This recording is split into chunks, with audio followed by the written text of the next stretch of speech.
பண்ணாதவங்க சப்ஸ்கிரைப் பண்ணுங்க. அப்படியே பக்கத்துல இருக்க பெல் ஐகானையும் பிரஸ் பண்ணுங்க. மகர ராசி நண்பர்களே, வரக்கூடிய ஆனி மாதத்தில் உங்களுக்கு எந்த மாதிரியான பலன்கள் கிடைக்க போகுது அப்படிங்கிறத தான் இந்த பதிவில் நாம் இப்போ பார்க்க போகிறோம். முதலாவதாக சனி பகவானவே பார்ப்போங்க. சனி பகவான் இப்போ உங்களுடைய ராசிக்கு 2வது ராசியில் தான் இருக்கார். இதை தான் நம்ம பாதச்சனி அப்படின்னு நம்ம சொல்லுவோம். சரிங்களா? அப்போ ஏற்கனவே உங்களுக்கு 7.5 சனி கிட்டத்தட்ட 5.5 வருஷங்கள் முடிஞ்சு போச்சு. இன்னும் 2 வருடங்கள் மட்டும்தான் பேலன்ஸ் இருக்குது. 7.5 சனி காலத்தில் எப்பயுமே சில சிரமங்கள் நமக்கு இருக்க தான் செய்யும், சில கஷ்டங்கள் இருக்க தான் செய்யும். அதெல்லாம் நீங்கள் தைரியமாக சந்தித்து எல்லாம் கடந்து வரணும் அப்படின்னு சொல்லி நீங்கள் முயற்சி பண்ணிங்கன்னா அந்த கஷ்ட காலத்தை நம்மளால் கடக்க முடியும் அப்படின்னு சொல்லலாம். சரிங்களா? சரி. அதே போல் வாகனம் சம்மந்தப்பட்ட வகையில் மட்டும் தொந்தரவு தரும். ஒரு சிலர் வாகனம் சம்மந்தப்பட்ட தொழில் செய்வாங்க. அவங்களுக்கு அந்த வாகனம் சம்மந்தப்பட்ட தொழிலில் விருத்தி இருக்காது. வண்டி வாகனத்தை வச்சு நம்ம தொழில் செய்கிறோம்ல, அதில் மிகப்பெரிய லெவலில் தொழில் நல்லா போகாது, நிறைய லாபங்கள் கிடைக்காது. அப்போ ஏதோ ஒரு வகையில் கொஞ்சம் தொந்தரவு இருக்கிறதுக்கான வாய்ப்பு இருக்க தான் செய்யுது. சரிங்களா? ஒரு சிலருக்கு முழங்கால் வலி வரும், ஒரு சிலருக்கு முதுகு வலி வரும், சிலருக்கு வாகனத்தினால விபத்துக்கள் விரயங்கள் ஏற்படுறதுக்கான சந்தர்ப்பங்கள் கொஞ்சம் இருக்கும். இதை தான் அந்த 7.5 சனி செய்யும். ஒரு சிலருக்கு நிறைய கடன் காட்சிகளை உருவாக்கி விட்டுரும். அதனால் கடன்களை வாங்காமல் இருக்கிறது நல்லது. சரிங்களா? சரி. அப்படியே வாங்கினாலும் அதை சீக்கிரம் நம்ம திருப்பி கொடுத்துடணும். இல்லை அப்படின்னா அந்த கடனை நம்மளால் கட்ட முடியாமல் கொஞ்சம் கஷ்டங்கள் வந்துடும். சரிங்களா? சரி. 3வது இடத்துல உங்களுக்கு ராகு இருக்காரு பாருங்க.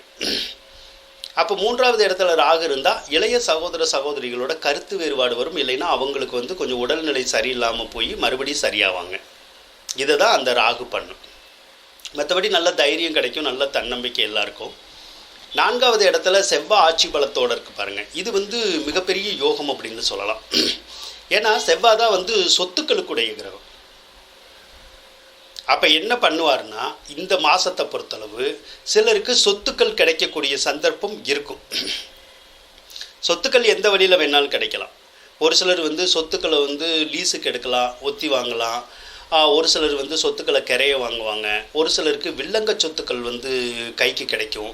ஒரு சிலருக்கு பாகவிஸ்தியின் மூலமாக கூட சொத்துக்கள் கிடைக்கும். ஆக ஏதோ ஒரு வகையில் அந்த சொத்து சம்மந்தப்பட்ட வேலைகள் இந்த மாதம் நடக்கிறதுக்கான சந்தர்ப்பம் உங்களுக்கு சிலருக்கு கண்டிப்பாக கிடைக்கும். 4ஆம் பாவகம் நல்ல வலிமையாக இருக்கனால ஒரு சிலருக்கு வண்டி வாகனம் வாங்கணுங்கிற எண்ணங்கள் வரலாம், ஒரு சிலருக்கு வீடு கட்டணுங்கிற எண்ணங்கள் வரலாம். அந்த மாதிரி வந்துச்சுன்னா தாராளமாக அந்த காரியங்களை நீங்கள் செஞ்சுக்கலாம். செவ்வாய் 4ல் இருக்கிறது, அது தாயார் ஸ்தானங்கிறனால தாயாருக்கு எதிர்பாராத சில நிகழ்ச்சிகள் நடக்கும், திடீர்னு நடக்கும். அது ஒன்று கவலைப்படுற மாதிரி இருக்கும், அப்படி இல்லைன்னா அவங்கள கோபப்படுத்துகிற மாதிரி இருக்கும். ஆக மொத்தத்தில் அவங்க கொஞ்சம் டென்ஷனோடு இருக்கிறதுக்கான சாத்தியக்கூறுகள் நிறையா இருக்கும். அதனால் அவங்கக்கிட்ட நம்ம பேசுகிறது பழகிறது கொஞ்சம் கவனமாக இருக்கணும். இல்லைன்னா அவங்களுக்கும் நமக்கும் கொஞ்சம் கருத்து வேறுபாடோ அல்லது சண்டை சச்சரவோ வர்றதுக்கான வாய்ப்புகள் கொஞ்சம் இருக்கும் அப்படின்னு சொல்லலாம். சரிங்களா? குரு பகவான் 5வது ராசியில் இருக்கிறது உங்களுக்கு நல்லது. ஏன்னா அதுதான் புத்திரஸ்தானம், குழந்தை பெற்றுக்கூடிய கிரகம். அப்போ என்ன பண்ணும் அப்படின்னா ஒரு சிலருக்கு புத்திர பாக்கியம் இது வரைக்கும் இல்லைன்னா புத்திர பாக்கியம் கிடைக்கும். அதே மாதிரி பெற்ற பிள்ளைகளுக்கு நல்லதொரு வாழ்க்கை கிடைக்கும். அவங்களுக்கு நோய் நொடி இருக்காது, அவங்க நினச்ச காரியத்தில எல்லாம் ஜெயிக்கிறதுக்கான வாய்ப்புகள் இருக்கும். அதனால் பிள்ளைகளுக்கு இது ஒரு யோகமான காலம் அப்படின்னு நம்ம சொல்லலாம். அதே மாதிரி குரு பகவான் தான் பொருளாதாரத்துக்குடைய கிரகம். அப்போ குரு 5வது ராசியில் இருந்துச்சுன்னா நமக்கு பொருளாதார கஷ்டங்கள் தீரும்.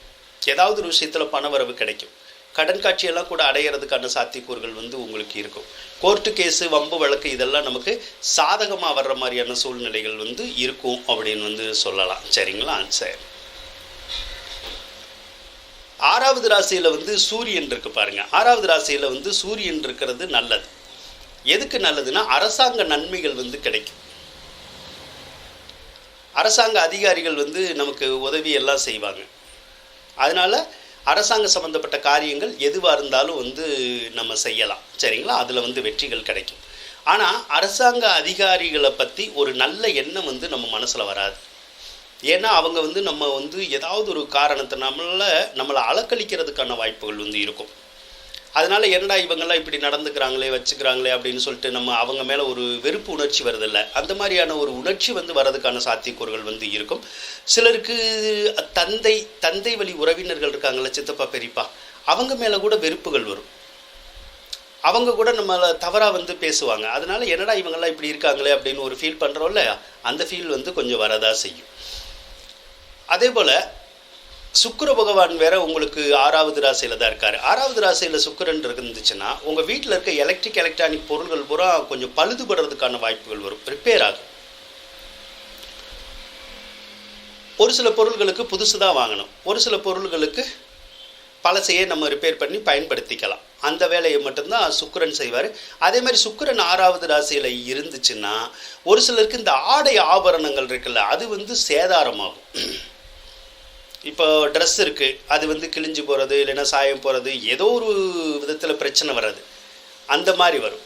அதே மாதிரி ஆபரணங்கள், நகை நட்டுகள் இருக்குல்ல, அதில் கூட ஏதாவது சேதாரமாகிறதுக்கான ஒரு சந்தர்ப்பம் இந்த மாதம் இருக்கும் அப்படின்னு சொல்லலாம்.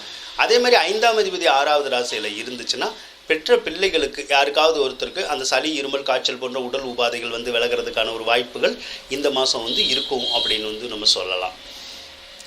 6ஆம் பாவாதிபதியான புதன் 6வது இடத்துலையே ஆட்சி பெற்று காணப்படுறார். அப்போ புதன் 6ஆம் அதிபதி 6லேயே ஆட்சி பெற்று காணப்பட்டால் ஒரு சிலருக்கு வந்து நோய் நொடிகள் வர்றதுக்கான வாய்ப்புகள் வந்து வரும்.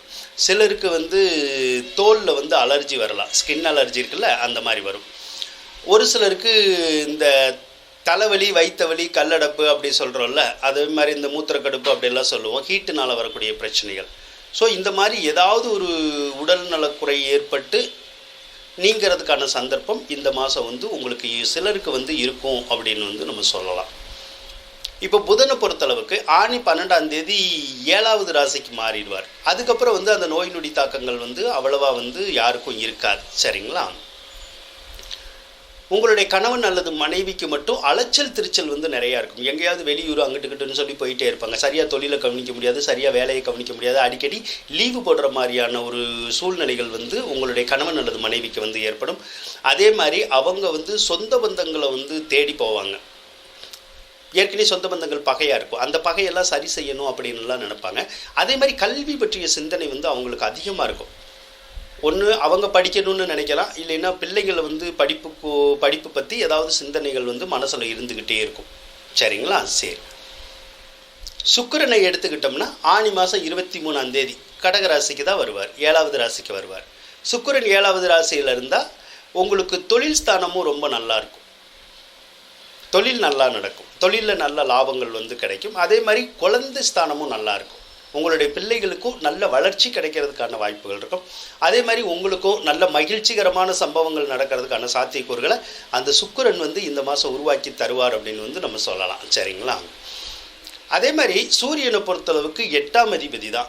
8ஆம் அதிபதி 6வது ராசியிலேயே இருக்கார் பாருங்க. 8ஆம் அதிபதி 6வது ராசியில் இருந்தாலும் அந்த ஒரு சிலருக்கு அந்த உடல்நல குறை தான் ஏற்படும், இல்லைன்னா ஒரு சிலர் வந்து கொஞ்சம் கீழே விழுகிற மாதிரி வந்துடும். அதனால கொஞ்சம் கவனமாக இருக்கிறது நல்லது, சரிங்களா? சரி, 9வது இடத்தை பொறுத்தளவுக்கு கேது தான் இருக்கார்.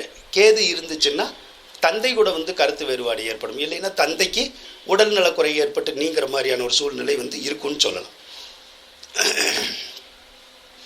ஆக கிரகநிலைகள் எல்லாமே நல்லா தான் இருக்குது.